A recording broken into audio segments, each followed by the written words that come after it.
ஒரே இரவில் 1200 கோடிக்கு ஒரு பிச்சைக்காரன் எப்படி சொந்தக்காரனானான்?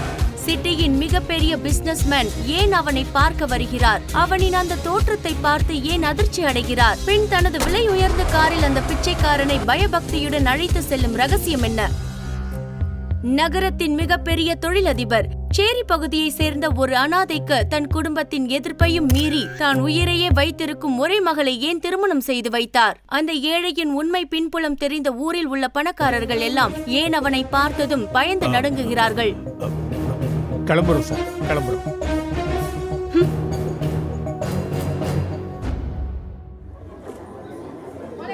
எவ்வளோண்ணா?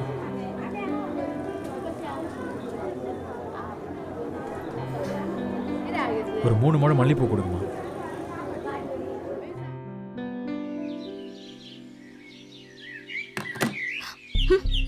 உன்னை கல்யாணம் பண்ணதுக்கு பதில் பேசாம நான் கடல்ல விழுந்து செத்து போயிருக்கலாம். என் ஃப்ரெண்ட்ஸோட வீட்டுக்காரங்க எல்லாம் ஐபோன் வாங்கி தராங்க, டைமண்ட் ரிங் வாங்கி தராங்க. ஆனா நீ கேவலம் 10 ரூபாய்க்கு மல்லிப்பூ வாங்கிட்டு வந்திருக்க. உன்னை என் புருஷனை சொல்லிக்கிறதுக்கு நான் பேசாம தூக்குல தொங்கலாம். சந்தனா தனது அப்பாவின் வார்த்தைகளை ஏற்று ஹரிஷை திருமணம் செய்து கொண்டாள்.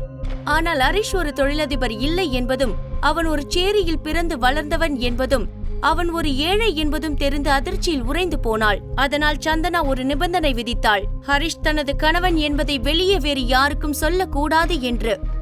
ஹரிஷ் உண்மையில் அந்த வீட்டில் ஒரு வேலைக்காரனைப் போலவே வாழ்ந்து வந்தான். வீட்டில் உள்ள அனைவரும் ஹரிஷை எப்பொழுதும் மரியாதையின்றியே நடத்தினர். அவன் மீது அனைவரும் தங்களது அதிகாரத்தை காட்டினர். அவனுக்கு ஒரு நல்ல உணவோ வீட்டுக்குள் வாழ நல்ல இடமோ கூட தரவில்லை. ஹாலில் உள்ள கார்பெட்டின் மீதோ இல்லை, சில சமயம் நாய்களை கட்டி போட்டு வைக்கும் அறையில் கூட உறங்கினான்.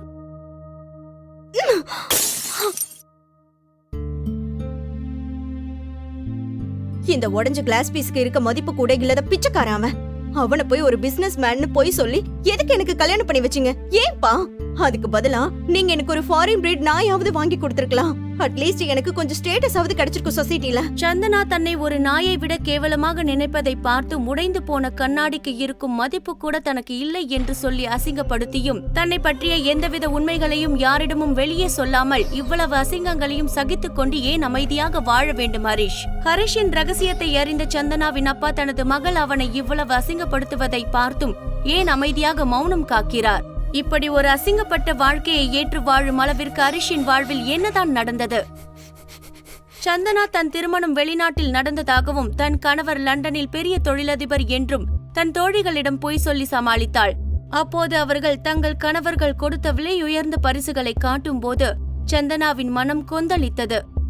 சரி பரவாயில்ல, கல்யாணத்துக்கு தான் கூப்பிடல, அட்லீஸ்ட் உன் ஹஸ்பண்ட இன்டர்வியூவாவது பண்ணுவியா இல்லையா? பா, எல்லாம் அவசர அவசரமா நடந்துருச்சுப்பா. அப்புறம் அவரு ரொம்ப பிஸி பர்சன் அண்ட் லண்டன்ல ஒரு பெரிய பிசினஸ் மேன். இந்தியாவுக்கு வந்து கல்யாணம் பண்றதுக்கு கூட அவருக்கு டைம் இல்ல. அதனாலதான் எங்க கல்யாணத்தை லண்டன்ல வெரி லிமிடெட் ஃபேமிலி மெம்பர்ஸ் மட்டும் கூப்பிட்டு நடத்த வேண்டியதா போச்சு. எவ்வளவு நாள் தான் உன் ஹீரோவை மறைச்சு வைக்கிறேன்னு பாக்குறோம். இதுதாண்டி என் ஹீரோ ஃபர்ஸ்ட் அனிவர்சரிக்கு வாங்கி கொடுத்த டைமண்ட் நெக்லஸ். ஒரு முறை வேலண்டைன்ஸ் டே அன்று ஹரிஷ் தனது மனைவி சந்தனாவுக்கு ரெட் ரோஸ் பொக்கே வாங்கி தர ஆசைப்பட்டான். அண்ணா அண்ணா அண்ணா அண்ணா இங்க வாங்கண்ணா, இங்க வாங்கண்ணா. போன தடவை மல்லிப்பூ வாங்கிட்டு போனதுக்கே அந்த திட்டுனா மறுபடியும் ரிஸ்க் எடுக்கணுமா? அண்ணா இங்க பாருண்ணா, இந்த வேலண்டைன்ஸ் டேக்கு இந்த ரேர் ரோஸ் ஃப்ளவர்ஸோட இந்த செம்ம அழகான ஆர்கிடெக்ட்ஸும் இந்த ஸ்பெஷல் ரெட் ரோஸ் பர்ட்ஸும் கலந்து கட்டினதை கொடுத்தா அண்ணி அப்படியே உங்க மேல பாஞ்சிருவாங்க. இந்த பூவெல்லாம் டெய்லி கிடைக்காது, அப்புறம் உங்க விருப்பம்ண்ணா.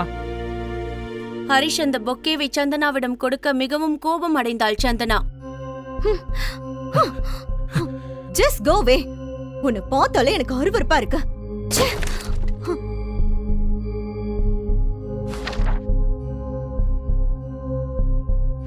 இதுதாண்டி என் ஹீரோ ஃபர்ஸ்ட் அனிவர்சரிக்கு வாங்கி கொடுத்த டைமண்ட் நெக்லஸ். ஹரிஷ், ஹரிஷ் எங்க இருக்க? ஏன் கத்துற? நீ தானே வெளியே போக சொன்ன சந்தனா. அப்படிதான் சொல்லுவேன். என் மூட் ஸ்விங் ஏத்த மாதிரி உன்னை கல்யாணம் பண்ணதுல இருந்து என் லைஃப்ல வேற எந்த ஸ்விங்கும் ஆகறது இல்ல. என் கஷ்ட காலம் இந்த மூட் ஸ்விங்கும் எப்ப வேணா வருது. அப்படியே உன்ன மாதிரி ஒரு பைசாக்கு பிரயோஜனம் இல்ல. சரி அது விடு. உனக்கு 2 days டைம் தரேன். என்ன பண்ணுவியோ தெரியாது. வேலண்டைன்ஸ் டேக்கு எனக்கு ஒரு காஸ்ட்லி கிஃப்ட் வேணும். அதோட காஸ்ட் மினிமம் 1 lakh இருக்கணும். அப்படி உன்னால கொடுக்க முடியலனா ஏதாவது ஓடுற ட்ரெயின் முன்னாடி விழுந்து சாவு. அப்பவாவது எனக்கு பிடிச்ச தரித்திரம் என்னை விட்டு போகட்டும். சந்தனா, அவ்வளோ பணம் நான் என் கண்ணில் கூட பார்த்ததில்லை. அவ்வளோ காஸ்ட்லியான கிஃப்டை நான் எப்படி கொடுக்க முடியும்? அது நீ என்ன கல்யாணம் பண்றதுக்கு முன்னாடி நீ யோசிச்சிருக்கணும். நீ எல்லாம் ஒரு ஆம்பளையா? கேவலம் ஒரு பொண்டாட்டி கேக்குற ஒரு கிஃப்ட கூட உன்னால வாங்கி தர முடியல. ச்சீ! சந்தனா அவ்வாறு கூறி சென்றது ஹரிஷுக்கு மிகவும் வேதனை அளித்தது. ஒன்றும் பேசாமல் வேறு வழியின்றி அங்கிருந்து சென்றான். வேலண்டைன்ஸ் டே முடிந்த 2 நாட்களுக்கு பிறகு ஹரிஷ் சந்தனாவுக்கு தருவதற்காக கிஃப்ட் ஒன்றினை வாங்கி வந்திருந்தான். அப்படி அந்த கிஃப்ட் பாக்ஸில் என்ன இருக்கிறது என்று ஆர்வமாக திறந்து பார்த்தாள் சந்தனா. அந்த கிஃப்டை பார்த்து மறுநொடியே அதிர்ச்சி அடைந்தாள் சந்தனா. என்னது? ஜிம்மி சூ சாண்டில்ஸா? இது 10 lakhsக்கு மேல இருக்குமே. இது எப்படி நீ வாங்கிட்டு வந்த? சந்தனா, அது ஒரிஜினல் நினைச்சிட்டியா? டூப்ளிகேட் இது. அப்படி ஹரிஷ் கூறியவுடன் ஏமாற்றத்துடன் அந்த சாண்டல்களை தனது அறைக்கு எடுத்து சென்றாள். இருந்தாலும் அந்த சாண்டல்களின் குவாலிட்டியை பார்த்த சந்தனாவுக்கு ஹரிஷின் மேல் கொஞ்சம் சந்தேகம் வந்தது. ஏனென்றால் அவற்றை பார்த்தாலே அவை அப்படியே ஒரிஜினல் போன்றே இருந்தது அவளுக்கு. மறுநாள் அந்த சாண்டல்களை எடுத்துக்கொண்டு அதன் ஷோரூமுக்கு சென்றாள் சந்தனா. அப்போது அங்கு இருந்த சேல்ஸ்கள் சந்தனாவை பார்த்து, மேடம், நீங்க ராஜேஸ்வரன் ஃபேமிலி ஃப்ரெண்டா? ராஜேஸ்வரன் ஃபேமிலி? அவங்களா? அவங்க ரொம்ப பெரிய ஆளுங்களாச்சே. அவங்க மீட்டிங் கிடைக்கிறதே பெரிய விஷயம். பெரிய பெரிய ஆளுங்களே அவங்க அப்பாயின்மெண்ட்டுக்காக வெயிட் பண்றாங்க. அதெல்லாம் ரொம்ப பெரிய விஷயம். ஆனா நீங்க ஏன் அவங்கள பத்தி கேக்குறீங்க? மேடம், உங்க கையில இருக்குல்ல இந்த பாக்ஸ், ஜிம்மி சூ சாண்டல்ஸோடது. இது ரொம்ப ஸ்பெஷல் எடிஷன் சாண்டல்ஸ். இதோட கட்டிங், டிசைன், இந்த லோகோ இதெல்லாம் டூப்ளிகேட் பண்றது இம்பாசிபிள். இந்தியால இது ஒரு பீஸ் தான் இருக்கு. அதுவும் ராஜேஸ்வரன் ஃபேமிலி தான் வாங்குனாங்க. அப்படி என்றால் ஹரிஷ் ராஜேஸ்வரன் ஃபேமிலியை சேர்ந்தவனா? இல்லை என்றால் அங்கிருந்து இதை திருடி கொண்டு வந்தானா?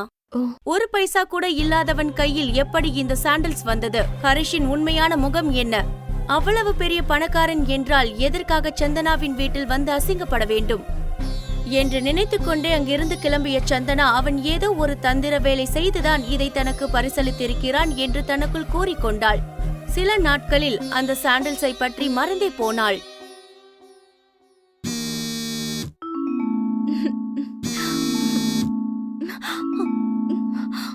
ஐயோ கடவுளே! ஒரு நாள் காலையில் ஹரிஷ் காய்கறிகளை வாங்குவதற்காக வெளியே சென்றிருந்தான். அப்போது வேக வேகமாக கிளம்பிய சந்தனா கோபமாக ஹாலுக்கு வந்து கத்த ஆரம்பித்தாள். அம்மா, ஹரிஷ் எங்க? எனக்கு எப்ப தேவையோ அப்ப இருக்க மாட்டான். நான் இன்னைக்கு அவனை ஆபீஸ் கூட்டிட்டு போகணும்னு நினைச்சிட்டு இருந்தேன். ஆனா அந்த மகாராஜா வீட்லயே இல்ல. ஆனால் சந்தனா ஹரிஷை பற்றி பேசிக் கொண்டிருக்கும் போதே அங்கு வந்தான் ஹரிஷ். இவனெல்லாம் ஆபீஸ் கூட்டிட்டு போறது ரொம்ப முக்கியமா? நீ சும்மா இருமா. ஹரிஷ், எங்க போய் தொலைஞ்ச? நல்லா கேட்டுக்கோ, நான் உனக்கு கடைசியா ஒரு வாய்ப்பு தரேன். இனிமே என் கூட கிளம்பி என் ஆபீஸ்க்கு வந்து ஏதாவது ஒரு வேலை செய். இப்படியே வீட்ல வேலை செஞ்சு ஓபி அடிக்காத. போய் சீக்கிரம் ரெடி ஆயிட்டு வா, உன்னால எனக்கும் லேட் ஆகுது. ஒரு 2 நிமிஷம் சந்தனா, ரெடி ஆயிட்டு வந்துடுறேன். கல்யாணம் ஆகி 2 வருஷத்துல இப்பதான் என்ன முதல்ல வெளியே கூப்பிடுறா. என்னதான் அவளுக்கு என் மேல கோவம் இருந்தாலும் உள்ளுக்குள்ள கொஞ்சம் ஏதோ இருக்கு. இந்த சான்ஸை மிஸ் பண்ணிடக்கூடாது. எப்படியாவது இம்ப்ரெஸ் பண்ணிடணும்.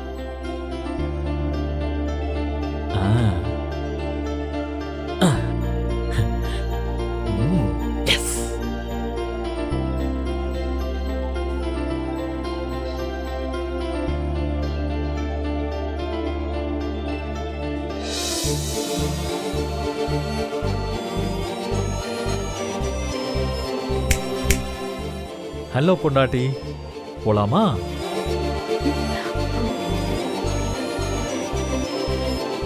எல்லாத்தையும் எடுத்துட்டு வா.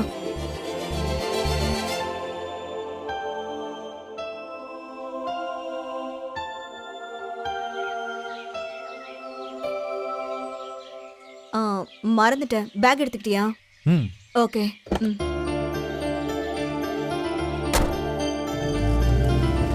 சிறிது நேரத்தில் சந்தனாவும் ஹரிஷும் சந்தனாவின் அலுவலகம் வந்தடைந்தனர்.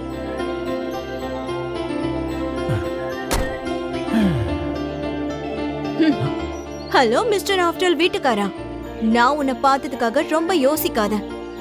எப்பவும் கிழிஞ்ச துணி, அழுக்கு தாடின்னு திருவாளர் பிச்சைக்கார மாதிரி இருப்ப. ஆனா இன்னைக்கு கொஞ்சம் டிஃபரெண்டா இருக்கேன்னு பார்த்தேன். அவ்வளவுதான். ஓவரா ஆசையை வளர்த்துக்காத. எல்லாத்தையும் எடுத்துட்டு உள்ள வந்து சேர.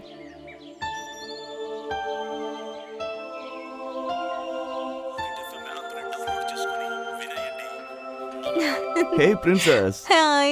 How are you? ஆளையே பார்க்க முடியல. எங்க போன நீ? உன்னை பார்க்கறதுக்கு அப்பாயின்மெண்ட் கிடைக்கிறதே பெரிய விஷயமா இருக்கு. ஐயோ அவ்வளவு சீனெல்லாம் இல்ல, வீட்ல கொஞ்சம் வேலை அதிகம், அவ்வளவுதான். Oh okay okay. Hmm, by the way, I have something for you. ம். Surprise. Wow, See what I got for you. Sabyasachi lehenga.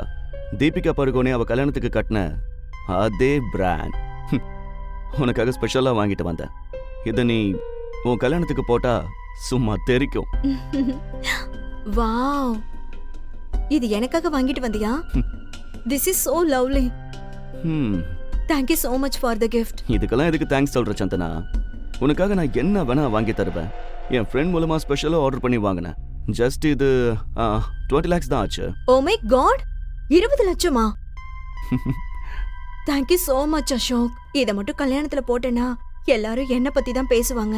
Santhana சப்யாசாச்சி லெஹங்கால அப்படியே செலிபிரிட்டி மாதிரி இருக்கான்னு. கரெக்டா சொன்ன.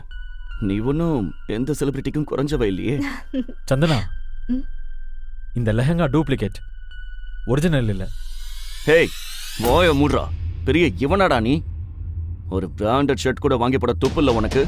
ஹம், இது டூப்ளிகேட்டா? சபியசாச்சிங்கிற பேரை கேட்டிருக்கியா முதல்ல? இந்த லெஹங்கா பிராண்டட் இல்லையா? How dare you dirty burger? Ashok மேலும் எதுவும் செய்வதற்கு முன்னர் அவனை தடுத்த ஹரிஷ். ஒரிஜினல்ல சில்க் யூஸ் பண்ணுவாங்க. இது என்ன கர்ம ஃபேப்ரிக்? சீப்பா. ஒரிஜினல் டிசைன் வேற மாதிரி இருக்கும். இது என்னது வேற மாதிரி இருக்கு? ஒரிஜினல் லோகோல கேபிட்டல் எஸ் இருக்கும். ஆனா இதுல என்ன இருக்கு? ஸ்மால் எஸ் இருக்கு. இந்த மாதிரி துணியெல்லாம் லோக்கல் மார்க்கெட்ல 500 ரூபாய்க்கு கிடைக்கும். ஹரிஷ் அவ்வாறு சொன்னதும் சந்தனாவும் அந்த லோகோவை பார்த்து அது டூப்ளிகேட் என்பதை உறுதி செய்து கொண்டாள். அதை பார்த்து அசோக் என்ன செய்வதென்று தெரியாமல் திணறினான். என் ஃப்ரெண்ட் தான் ஐ திங்க் பை மிஸ்டேக் தப்பா அனுப்பியிருப்பான். நான் உனக்காக ஒரிஜினலே ஆர்டர் பண்றேன். சந்தனா, நான் உனக்கு டூப்ளிகேட் எதுக்கு கொடுக்க போறேன் சொல்லு? ஐ மீன் ஐ ஜஸ்ட் காட் அ கால். ஒரு நிமிஷம் வந்துடுறேன். ஹலோ. Okay okay. டேய், இந்நேரம் கிழிஞ்சிருக்கும். கரெக்டான டைம்ல கால் பண்ண. சரி வை. சந்தனா, இது வரைக்கும் நான் உனக்கு எந்த அட்வைஸும் பண்ணது கிடையாது. ஆனா இப்ப சொல்றேன், இந்த அசோக் உனக்கு டூப்ளிகேட் கிஃப்டை கொடுத்து மேனிப்புலேட் பண்ண ட்ரை பண்றான். அவனை தயவு செஞ்சு நம்பாத. உனக்காக ஒரு நாள் கண்டிப்பா ஒரிஜினல் லெஹங்காவை நான் கிஃப்ட் பண்றேன். அதுக்காக நான் எவ்வளவு வேணா ஹார்ட் ஒர்க் பண்ணி நான் வாங்கி தரேன். ஹரிஷ் தனது மனதில் தேக்கி வைத்திருந்ததை எல்லாம் சந்தனாவிடம் கொட்டிவிட்டு அவளது பதிலுக்கு காத்திருக்காமல் அங்கிருந்து வேக வேகமாக கிளம்பிச் சென்றான். கல்யாணம் ஆகி 2 வருஷத்துல இந்த மாதிரி இவன் கோவப்பட்டு நான் பார்த்ததே இல்ல. நான் அவன் கூட நிறைய சண்டை போட்டிருக்கேன். அசோக் மாதிரி ஆளுங்க கிட்ட நான் ஏமாந்துட கூடாதுன்னு எதை பத்தியும் கவலைப்படாம எனக்காக பேசிட்டு போறான். ஃபர்ஸ்ட் டைம் செக்யூர்டா ஃபீல் பண்ண வைக்கிறான். ஒருவேளை நான் தான் இவனை பத்தி புரிஞ்சுக்காம என்கிட்ட இருந்து ரொம்ப தள்ளி வச்சிருக்கேனா? Excuse me madam.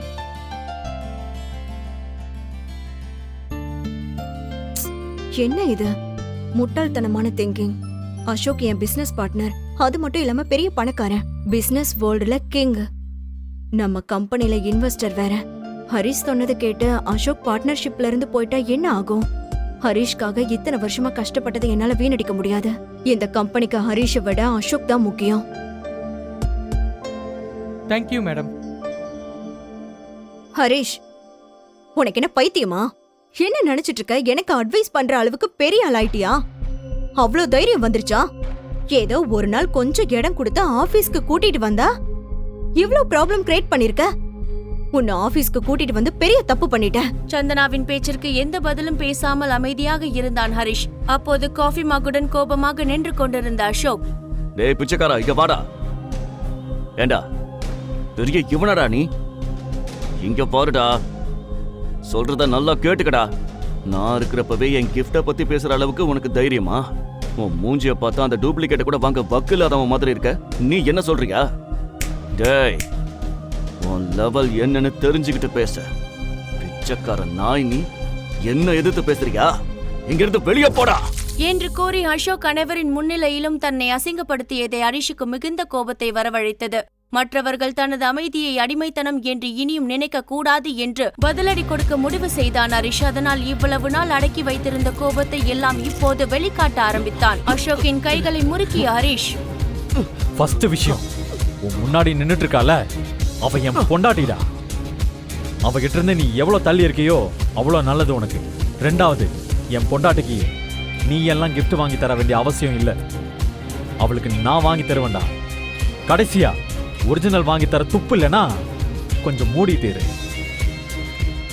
அர்த்தமாயிந்தா ராஜா? தனது கோபத்தை மொத்தமும் கொட்டி விட்டு அலுவலகத்தை விட்டு வெளியே வந்த பிறகு ஹரிஷின் மனம் மிகவும் லேசானது. அப்போது திடீரென்று அவனது மொபைலுக்கு ஒரு கால் வந்தது. அதை அட்டெண்ட் செய்தான் ஹரிஷ். உங்க கால்க்காக தான் வெயிட் பண்ணிட்டு இருந்தேன். சார், இன்னைக்கு ஈவினிங் ஒரு ஸ்பெஷல் பர்சனோட மீட்டிங் செட் பண்ணியிருக்கேன். அட்ரஸ் உங்களுக்கு வாட்ஸ்அப் பண்ணியிருக்கேன். நீங்க கொஞ்சம் யோசிச்சு பார்த்து இந்த தடவை மீட் பண்ணி பாருங்க. அப்புறம் இது 250 கோடி டீல் சார். நீங்க இந்த டீலை ஃபைனல் பண்ணாதான் நாம அந்த ப்ராஜெக்டை எடுத்துக்க முடியும் சார். Please sir. எனக்கு யாரை மீட் பண்றத பத்தியும் எப்பவும் எந்த பிரச்சனையும் இருந்ததே இல்லை, புரியுதா? ஆனா நீங்க எனக்கு 2 கண்டிஷன்ஸுக்கு ஓகே சொல்லணும். 1, சப்யசாச்சி பிராண்ட்ல இமீடியட்டா ஒரு லெஹங்கா வேணும். அதோட காஸ்ட் மினிமம் 1 கோடியாவது இருக்கணும். 2வது, அது என்ன நான் உங்களுக்கு வாட்ஸ்அப் பண்றேன். அதுவும் ரொம்ப முக்கியம். இந்த 2 விஷயத்தையும் அர்ஜென்ட்டா செஞ்சு முடிச்சிருங்க. ஓகே?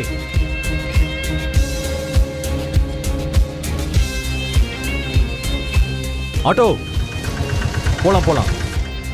கோல்டன் பேர்ல் சொசைட்டி சிட்டியில் மட்டுமில்லாமல் இந்த மாநிலத்திலேயே மிகவும் லக்ஸரியான ரெசிடென்ஷியல் ஏரியாவாகும்.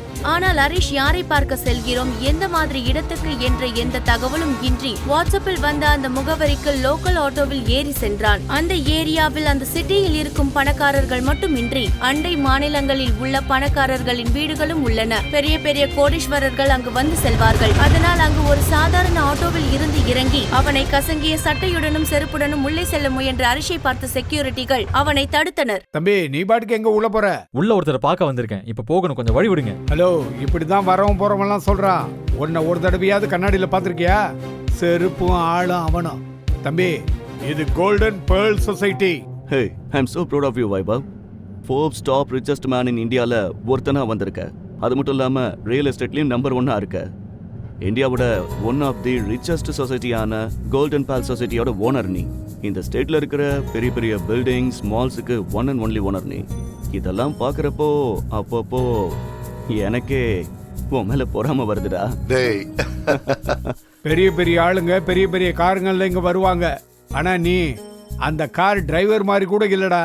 பாரு, உன்ன மாதிரி நிறைய பேரை பார்த்தாச்சே. ஒழுங்கா இடத்த காலி பண்ணி போ என்று சொல்லி ஹரிஷை தள்ளிவிட ஹரிஷ் கீழே விழுவதற்கும் சடன் பிரேக் போட்டு வைபவின் கார் நிற்பதற்கும் சரியாக இருந்தது. என்ன நடக்குது இங்க? அதுவும் என் சொசைட்டி கேட் முன்னாடி. யாராவது பார்த்தா நம்ம சொசைட்டியோட ரெப்யூட்டேஷன் என்ன ஆகும் தெரியாதா? பாருங்க சார், எவ்வளவு சொல்லி இந்த பிச்சைக்காரன் உள்ள போன அடம் பிடிக்கிறான். அதனாலதான் சார் தள்ளி விட்டேன். சார், ஹரிஷ் சார், நீங்களா? சாரி சார், நான் உங்களை சரியா பார்க்கல. நீங்க வரீங்கன்னு சொல்லிருந்தா நானே உங்களை ரிசீவ் பண்ண வந்திருப்பேன் சார். டேய் வெஸ்ட் ஃபெலோ, சார் இவர் யாருன்னு தெரியுமாடா? இல்ல சார். உன்னால ஹரிஷ் சார் கிட்ட எனக்கு தான் கெட்ட பேர்.